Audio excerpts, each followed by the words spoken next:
लेअरचं खाद्य हे मला 35 रुपये किलो पडत होतं, पण जसं हा हायड्रोपॉनिकचा चारा आम्ही चालू केला 3 रुपये किलो प्रमाणे पडतो, म्हणजे 10 पटीने 10 पटीने खर्च कमी झाला. नमस्कार मंडळी, हायड्रोपोनिक्स चारा म्हणजे बिना मातीचा चारा आपण आपल्या घरच्या घरी तयार करतो. आता ही शेडनेट पाहताय, याच्यामध्ये बिना मातीचा चारा तयार होते. एका पोल्ट्रीवरती आलेलो आहे, प्युअर गावरांची पोल्ट्री करतात. जवळपास 5000 संख्या आहे. या कोंबड्यांसाठी खाद्याचा खर्च कमी करण्यासाठी त्यांनी हे बनवलेलं आहे. तर हे कसं बनवतात, कसा चारा तयार होतो आणि त्यांना नक्की काय फायदा झालाय, पूर्ण माहिती ह्या व्हिडिओमध्ये आपण पाहूया. मंडळी, हे आपल्याबरोबर किरण साहेब आहेत. यांनी हे जे काय हायड्रोपोनिक्सचा सेटअप केलेला आहे, खूप मोठा सेटअप बनवलेला आहे. माझ्या मागे बघताय, हा एक सेटअप आहे, हा इकडे एक सेटअप आहे, 2 सेटअप आहेत असे. तर नमस्कार साहेब. नमस्कार. तुम्ही पोल्ट्री व्यवसायामध्ये प्युअर गावरामध्ये कधीपासून काम करताय? 1-2 वर्ष झाली सर. हां, आता संख्या किती आहे टोटल? संख्या 5000 आहे. सुरुवात कितीपासून केली होती आणि कसं वाढवत गेले? सुरुवातीला 1000पासूनच सुरुवात केली आम्ही, आणि हळूहळू जसं जसं कॉस्टिंग वाढेल तसं आपलं आता 5000 पर्यंत 5000 करत. लेवल कशावरती? प्युअर गावरांमध्ये काम करताय प्युअर गावरांमध्येच, आणि अंड्यावरती काम करताय का पक्षी विक्री? अंड्यावरती अंड्यावरती काम करताय. हा हायड्रोपोनिक्सचा सेटअप बघतोय, हा सेटअप बसवायचा निर्णय कसा घेतला तुम्ही? पहिले 1000 पक्षी आम्ही जेव्हा केलता त्या टायमिंगला खाद्याचा खर्च खूपच जास्त येत होता, कारण बाहेरून जे खाद्य आणत होतो आम्ही ते 30 रुपये किलो प्रमाणे आम्हाला 35 रुपये 30 रुपये प्रमाणे पडत होतं लेअरचं. त्यामुळं हा ताळमेळच बसत नव्हता खर्चाचा, ते न परवडणार झालं होतं. आम्ही पर्यायी मार्ग म्हणून मार्केटला सुद्धा जात होतो, वेस्टेज भाजीपाला गोळा करून आणायसाठी, पण त्यासाठी पहाटे उठून जायचं, ते भाजीपाला आणायचा मार्केटमधून, ते सुद्धा न परवडणार होतं आम्हाला, आणि त्यामुळे मनुष्यबळ बी जास्त लागत होतं, ते न परवडण्यासारखं ते सुद्धा होतं. पण जसं युट्यूबला एक व्हिडिओ बघितली हायड्रोपोनिकची, तर त्यातून आम्हाला समजलं की 1 किलो चाऱ्यापासून 7 किलो 8 किलो 10 किलो पर्यंत चारा बिना मातीचा मिळतो, आणि त्याला जास्त मेंटेनन्स काही नाही. त्यामुळे आम्ही हा पर्याय निवडला. ह्या हायड्रोपोनिक मध्ये सकाळी 15 मिनिट ते 20 मिनिटं आणि संध्याकाळी 15 ते 20 मिनिटं इतकाच वेळ खर्च करायला लागतो. म्हणजे वेळ कमी लागतो, वेळही कमी लागतो, आणि माणूसबळ शून्य झाले.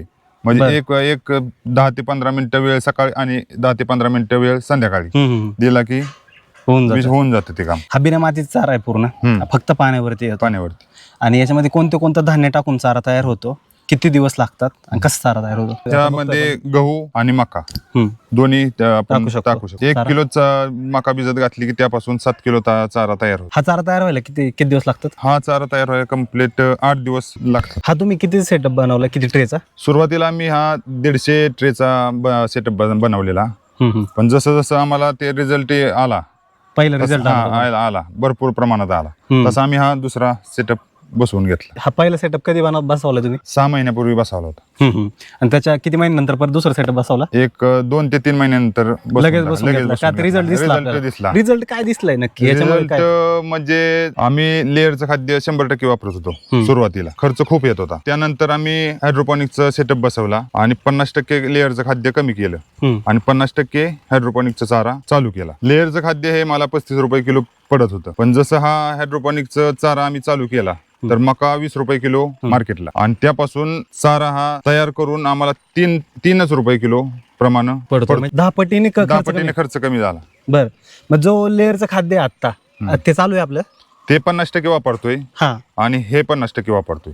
बर, म्हणजे जे 50% लेअरच्या खाद्याला जे 35 रुपयाला आता पडते तुम्हाला 35 रुपयाला, त्याच्याऐवजी 50% हा चारा देतो. पण हा चारा दिल्यावरती तुम्हाला अंड्यांमध्ये किंवा बाकीच्या कोंबड्यांमध्ये काय फरक जाणवला?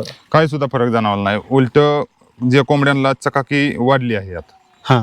अंड्यांमध्ये काय फरक? अंड्यांमध्ये बी चांगल्या प्रकारे रिझल्ट आहे. खराब काय झालेलं? खराब काय सुद्धा नाही. उलट खर्च कमी झाला तुमचा. खर्च कमी झाला आणि भरपूर फायदा आहे ह्यापासून, म्हणून तर आम्ही हा दुसरा सेटअप लगेच उभा केला. बरोबर, पहिला 150 ट्रेचा होता, लगेच दुसरा 150 ट्रेचा केला. तेच तर मित्रांनो, हा पहिला त्यांनी सेटअप बसवला होता आणि त्यांना रिझल्ट आला, त्यामुळे त्यांनी दुसरा सेटअप बसवला इथं शेजारी. आणि रिझल्ट आल्याशिवाय माणूस दुसरा बसवत नाही. आता तुम्ही खूप मोठा सेटअप बसवलाय, आता याच्यामध्ये चारा कसा उगवायचा, टेम्परेचर कसं मेंटेन करायचं, सगळं कुठून तुम्हाला माहिती मिळाली? हे सगळं आम्हाला संकल्प हायड्रोपोनिक फलटण यांच्याकडून मिळालं. आम्हाला सेटअप बसवल्यापासून पूर्णपणे मार्गदर्शन त्यांचं आम्हाला चांगल्या प्रकारे भेटतंय. काही अडचण आली तर लगेच फोन केला की लगेच ते पर्याय म्हणून उभे असतात. मंडळी, संकल्प हायड्रोपोनिक्स ज्यांनी हा सेटअप बसवलाय, किरण जगदाळे आपल्या सोबत आहे, हे मालक आहेत. तर याच्यामध्ये काय काळजी घेतली पाहिजे, सेटअप नक्की कसा असतो, पूर्ण हायड्रोपोनिक विषयीची माहिती यांच्याकडनं पाहूया. यामध्ये बघा, एक तर असते सुरुवातीला की तुम्ही निवडलेला असणारा मक्का, म्हणजे जे काही तुम्ही मक्का निवडाल किंवा गहू निवडाल तो फक्त व्यवस्थित म्हणजे उत्तम प्रतीचा पाहिजे.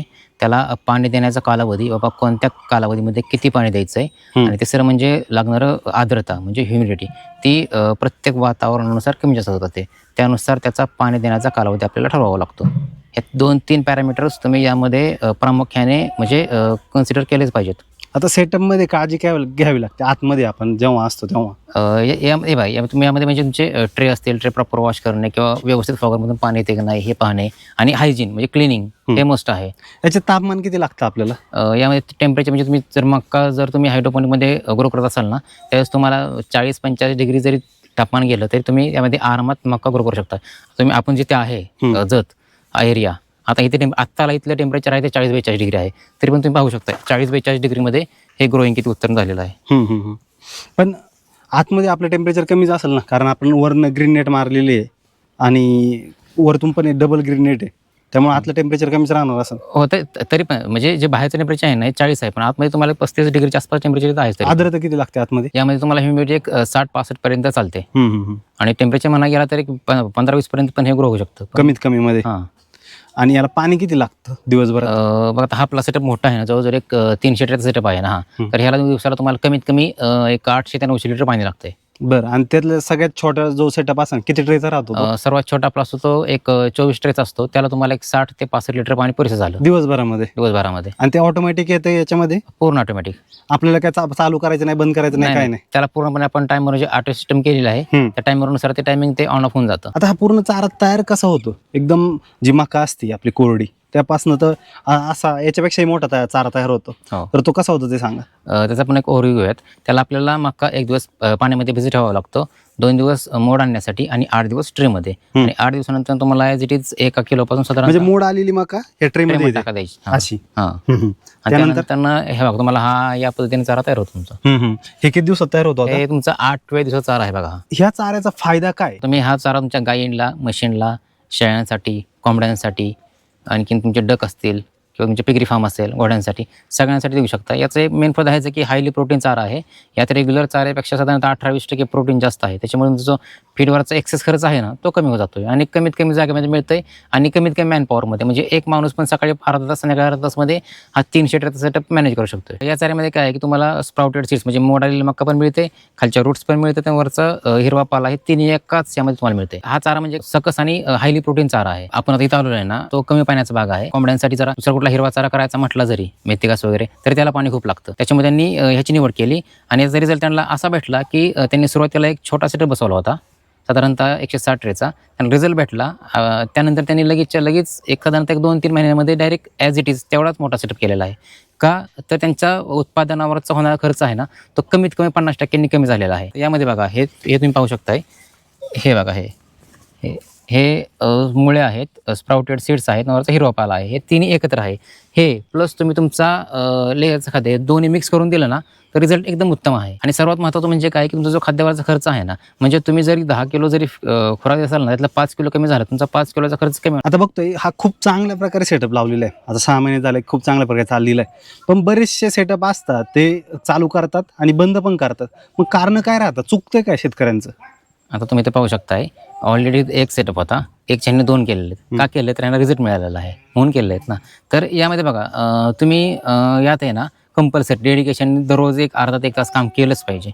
आणि काही गोष्टी असतात, स्वच्छता असेल किंवा सीड सिलेक्शन असेल, म्हणजे मका तुम्ही जी खरेदी करते असेल किंवा प्रॉपर बाकीच्या पाणी देण्याचा कालावधी असेल, दुसरं हायजीन असेल, ह्या तुम्हाला 5-6 गोष्टी व्यवस्थित फॉलो केल्या पाहिजे. याचा एक SOP आहे, तो तुम्ही व्यवस्थित फॉलो केला ना तुम्हाला काही प्रॉब्लेम येत नाही. पाणी जास्त झाल्यावरती पण खराब होतं. हो, तेच तुम्हाला पाणी ना त्याच्या स्पेसिफिक जेवढं पाणी पाहिजे ना तेवढंच पाणी तुम्हाला द्यावं लागतं. बघा आपण फक्त कस्टमरला सेटअप देत नाहीये, सेटअप बरोबर त्यांना लागणारी असणारी पूर्णपणे सर्व्हिस, म्हणजे अगदी त्यांचे सेटअप बसवल्यानंतरनं मक्का अगदी भिजत घाल्यापासून तो त्यांचे चारा बाहेर येईपर्यंत 8 ते 10 दिवस पहिली बॅच पूर्णपणे बाहेर येईपर्यंत ज्या कस्टमरला आपल्या टीमकडून पूर्णपणे 100% आपण त्यांना सर्व्हिस देतो. म्हणजे अगदी भिजवणे, मक्का असेल, मोड आणणे असेल, ट्रेमध्ये राखणे असेल, त्यानंतर पहिला, दुसरा, तिसरा आणि 8वा दिवस.